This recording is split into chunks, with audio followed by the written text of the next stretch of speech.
Hey everybody, Dave Nasani, Dave's 5 minutes of Hammock wisdom. And today we're talking about fear not. Is there fear in your life? I mean, who doesn't have fear in their life, right? Caregivers are probably afraid more than anyone else because they don't know what's coming. I was always told about this great, what do they call those things? FEAR. An acronym. I got it. It just takes a while to process.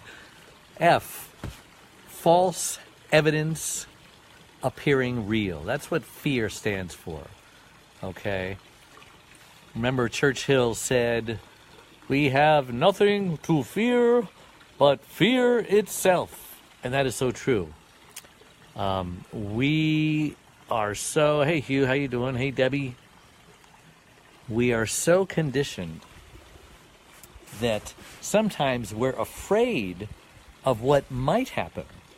Sometimes a doctor's going to stick you with a needle and you say, ouch, before he even sticks you. That's called anticipatory fear. And I don't think your mind knows the difference between the two. I have discovered over the years, and especially as a caregiver, that 90% of the things we worry about never come to pass, people. It never happens.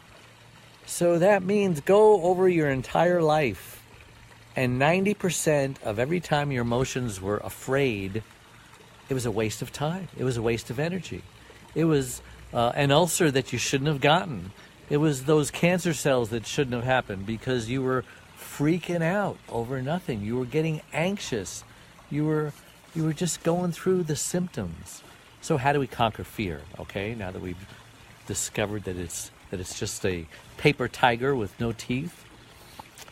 Good question. How do we conquer fear? Well, what works for me? I discovered that most people, here, let me tell you a story.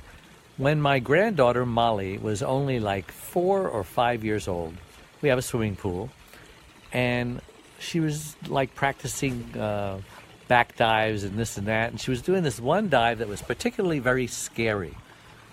And she says, "I'm afraid, Grandpa, I can't do it." And I says, "It's okay to be afraid. Just do it afraid."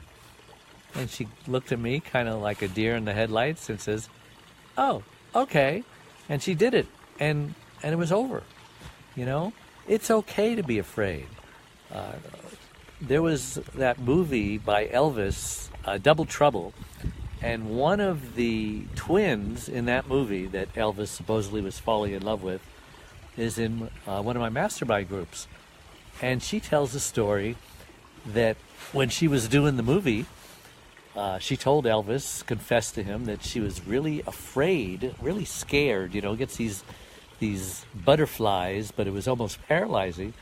And Elvis just looked at her and says, "Honey, it's normal to get butterflies.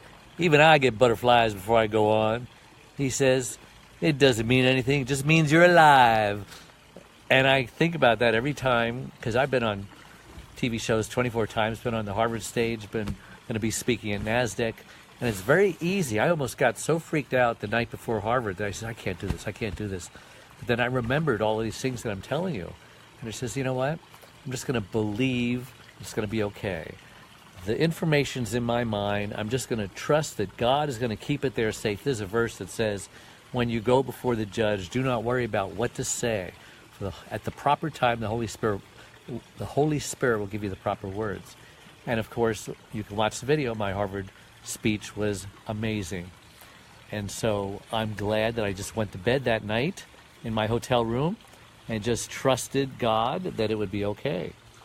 Hi, Louise. How you doing? And so that's my advice to you. Just do it afraid. Trust that everything will be fine. 90% of the time of what you're worrying about is not going to happen anyway. So I think my 5 minutes are up. So follow my advice. Fear not. Bye-bye.